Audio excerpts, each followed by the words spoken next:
Are you bombing, or are you just misreading the situation and therefore you're panicking and you're going to cause yourself to bomb? We're going to get into that. I'm Richard Francis Williams. Welcome to Secrets of Stand-Up Comedy.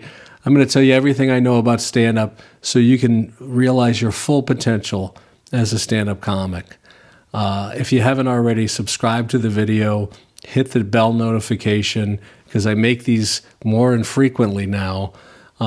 Like it, leave a comment if you've ever been in this type of situation, or if you just want to shoot the breeze with me. I respond to pretty much every comment.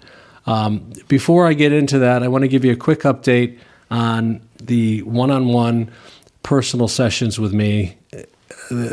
For those of you who are new, it's an hour-long session. It usually goes longer than that, but I don't charge you any more.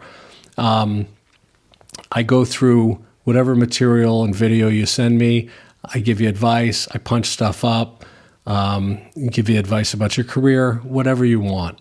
Basically, it's a personalized version of this.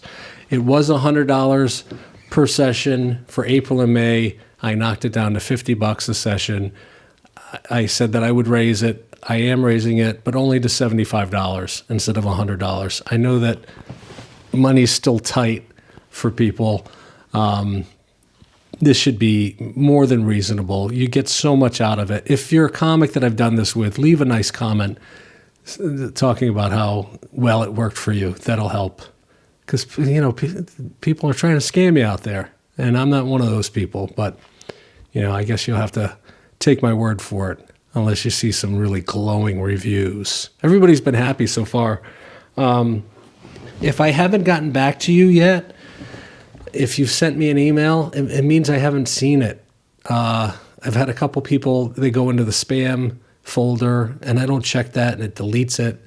I'm an old man. I don't know how to use technology.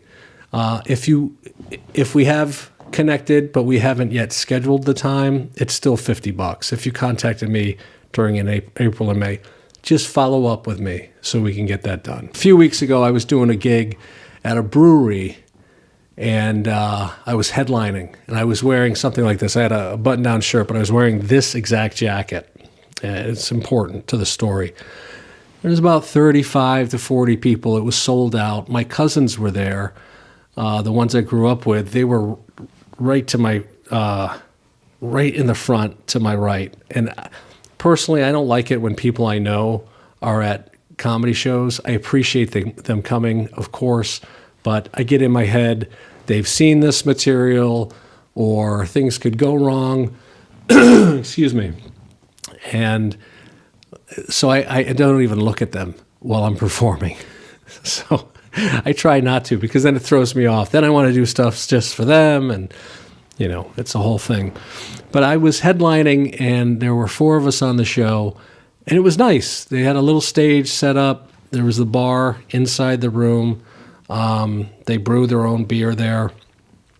And the first 3 comics did well. There were ups and downs in the show, kind of quiet moments, but overall they were a really good crowd. Then I get up there, and it seemed like as soon as I started, the crowd is drunk enough now, because it's been an hour and 10 minutes or whatever. The beer's starting to kick in, and they're starting to yell stuff at me. So I'm like, uh-oh, this isn't going to be good for me. And it's a really small area. And it's starting to get warm. I'm feeling hot. Then I do local material to try to really just get them on my side in the first 5 minutes. They're starting to yell out more stuff because they want to be part of the show. And they're drunk now. The local stuff always kills, and it didn't. And I'm like, and they're stepping on my punchlines. I do a joke about how this one high school never had classes. They always had snow days.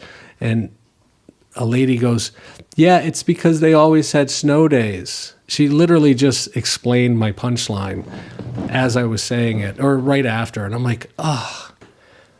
In those situations, I want to attack. I want to shut them down, and I want to be mean.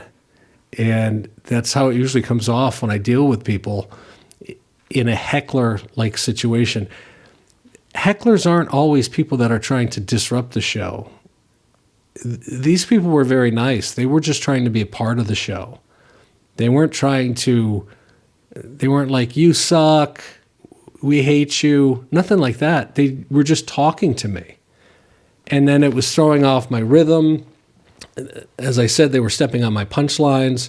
So the first 5 minutes were horrible. And I'm starting to panic in my mind, because not only is it not going well, and I have to do, 40 minutes, 45, maybe it was 30, I don't remember. But I'm like, if they're not laughing at this, and I'm already getting this type of behavior from them, this is not going to go well. And my family's here.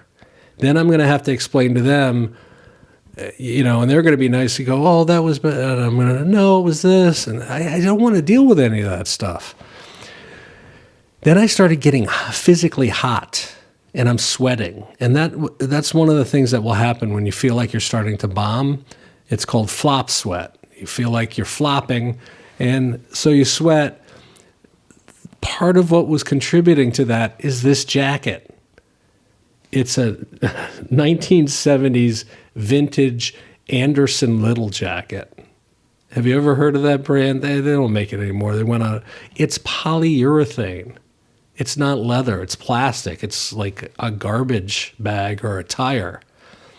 So when I realized that it was going south very quickly, instead of turning on them, which I started to a little bit, in generalities, not any individual, I said, okay. Immediately, I went back to that video that I made early on in this channel. I think it's 11 things to do when you think you're bombing. I took the jacket off, and it was sticking to me, so I was having trouble with that, and I'm trying to make a joke about that.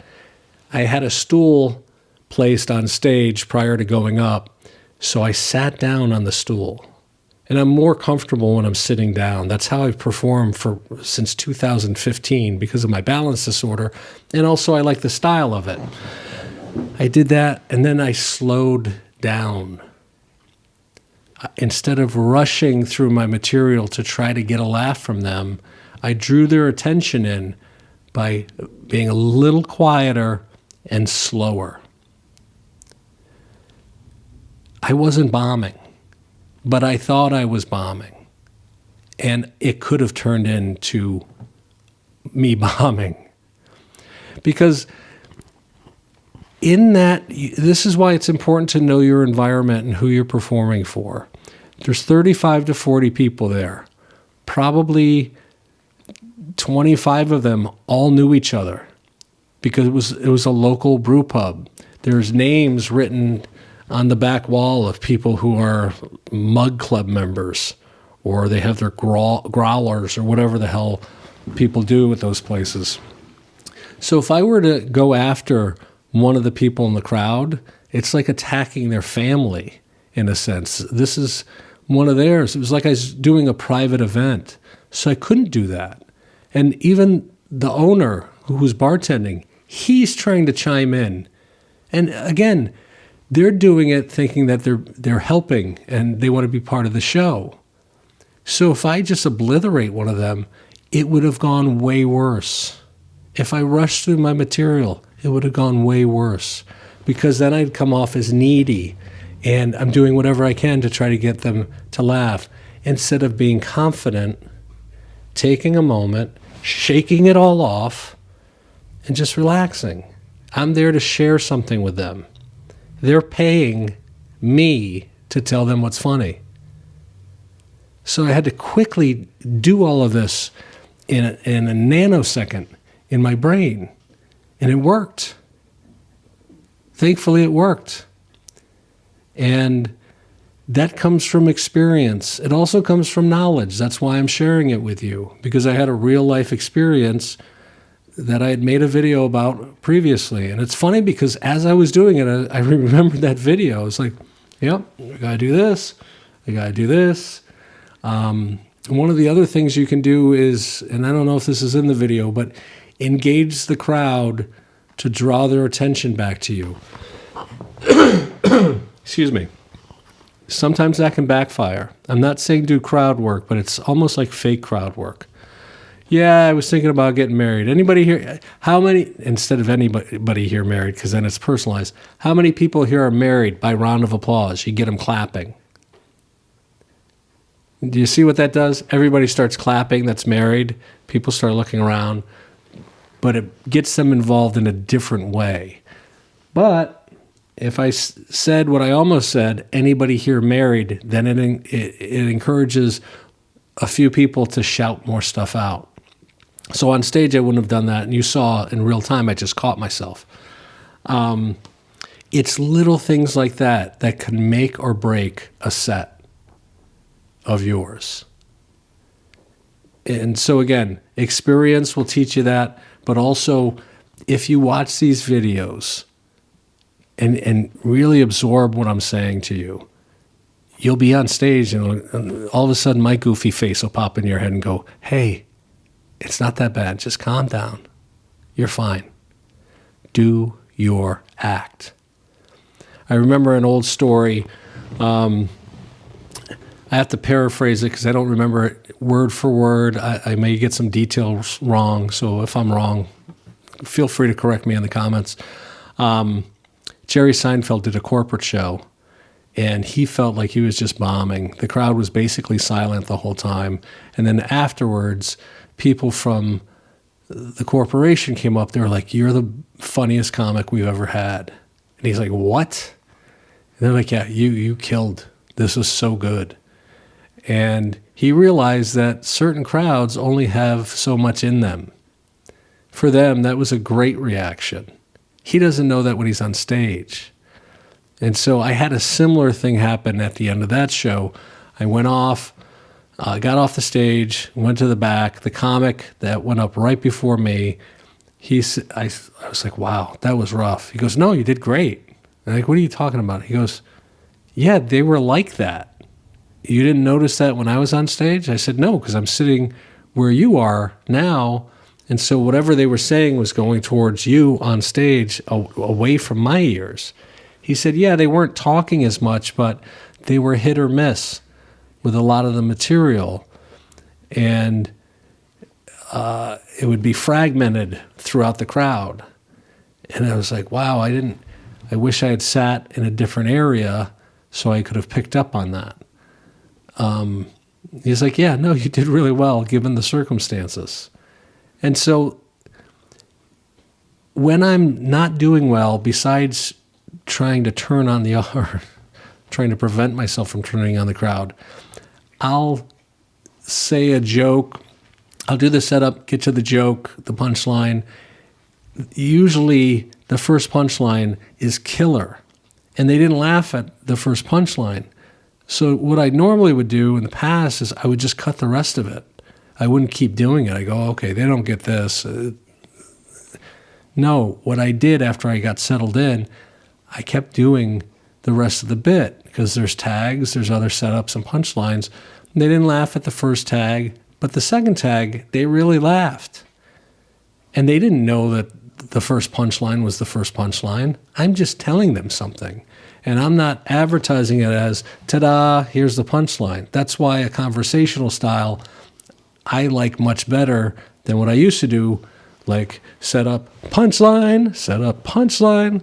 It's more like set up, punchline, punchline, set up, tag, punchline, so that the audience isn't keyed in on exactly what I'm doing.